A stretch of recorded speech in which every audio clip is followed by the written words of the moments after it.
Shalom Bapak Ibu Saudara yang dikasihi Tuhan. Seri pengajaran hari ini berjudul Tujuan Hidup yang Benar. Saudara, satu hal penting yang harus kita sadari adalah bahwa tidak semua orang yang menjadi Kristen kelak masuk surga. Alkitab jelas berkata, sebab banyak yang dipanggil tetapi sedikit yang dipilih.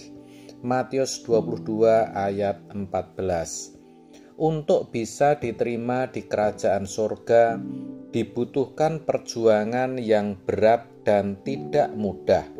Hal ini jelas dikatakan Paulus dalam 1 Korintus 9 ayat 25 sampai 27.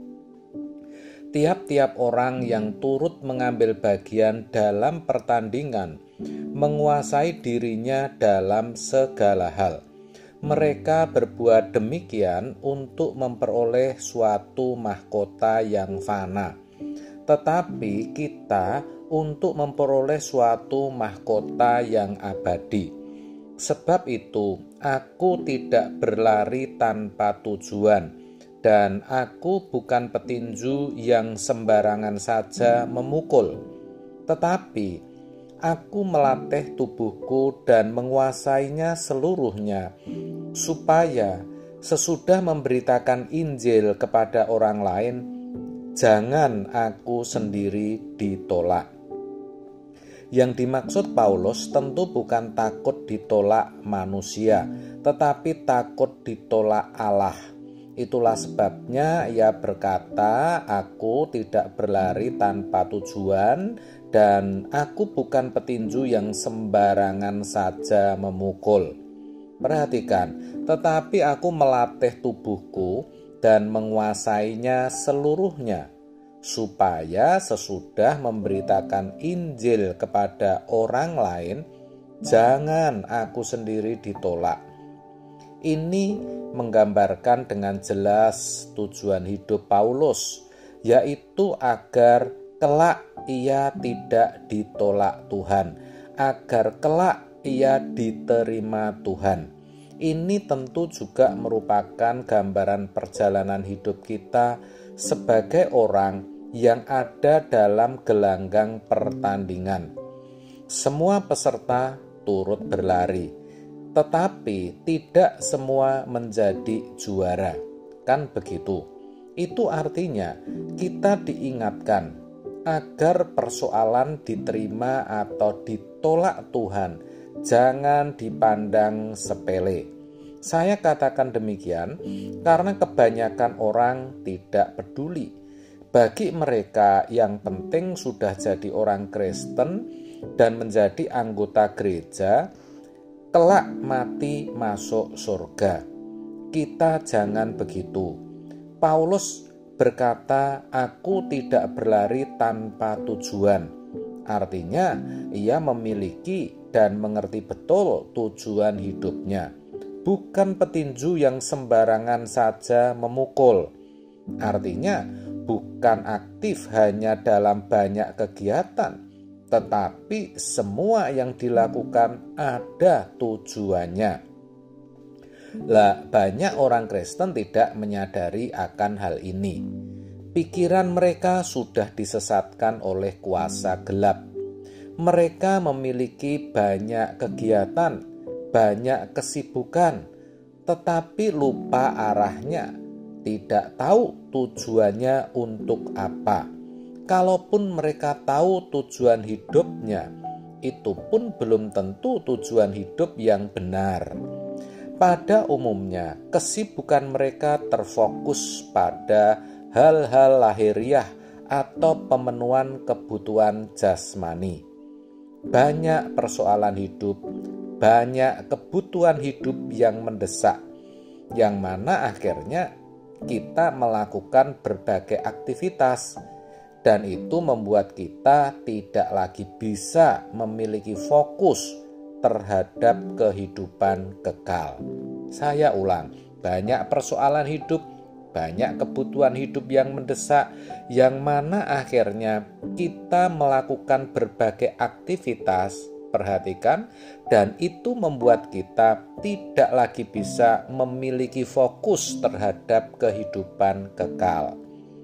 Padahal justru itulah yang terpenting dan mestinya menjadi satu-satunya tujuan kita. Akibatnya apa? Tanpa sadar, kita sedang digiring menuju kepada kegelapan abadi. Maka jangan hanya aktif dalam banyak kegiatan, tetapi pikirkan apa tujuan dari semua itu. Banyak orang, termasuk orang-orang Kristen, yang disesatkan oleh gaya hidup dunia ini. Kalau ibarat orang naik kereta, yang penting harusnya kemana tujuannya atau arah keretanya. Tetapi yang dicari adalah cepatnya. Itu salah. Jadi mari kita diam sejenak merenungkan apa sih sebenarnya tujuan hidup kita. Jangan-jangan kita tidak tahu. Saudara, sejatinya ini merupakan prinsip hidup yang penting. Dan ini harus terus diingatkan kepada setiap kita. Karena kita itu cenderung mudah lupa. Bagi hamba Tuhan atau aktivis bisa juga disesatkan dengan padatnya pelayanan dan lupa apa sebenarnya tujuannya. Mereka terjebak dalam kebodohan, hanyut dalam rutinitas pelayanan sampai lupa tujuannya. Apalagi kalau sudah kena virus materialisme. Itu berat, saudara. Dunia kita hari-hari ini sudah gelap. Banyak orang terbawa menuju kegelapan. Tuhan Yesus sendiri berkata, "Bukan setiap orang yang berseru kepadaku, Tuhan, Tuhan, akan masuk ke dalam kerajaan surga, melainkan dia yang melakukan kehendak Bapa-Ku yang di surga." Matius 7 ayat 21. Jadi sangat jelas kok.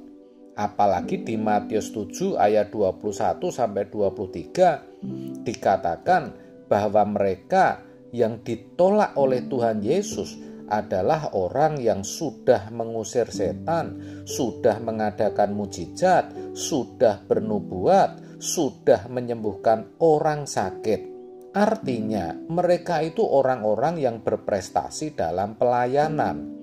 Namun ternyata bukan jaminan ia diterima masuk ke dalam kerajaan surga. Sebab yang masuk kerajaan surga adalah mereka yang melakukan kehendak Bapa.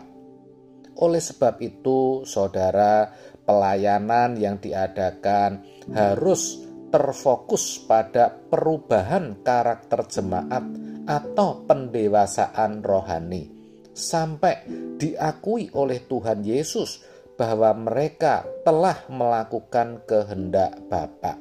Itulah sebabnya agar tubuhnya jangan liar, jangan hidup dalam kedagingan. Maka di atas tadi Paulus mengatakan menguasai seluruhnya untuk kemuliaan Allah.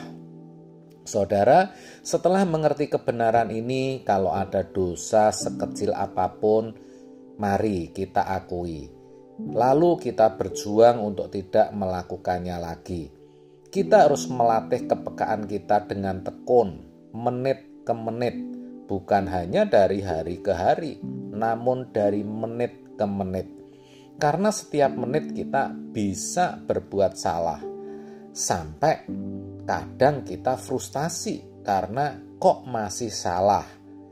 Kalau orang mengalami kondisi seperti itu, berarti prosesnya berjalan baik, berjalan benar.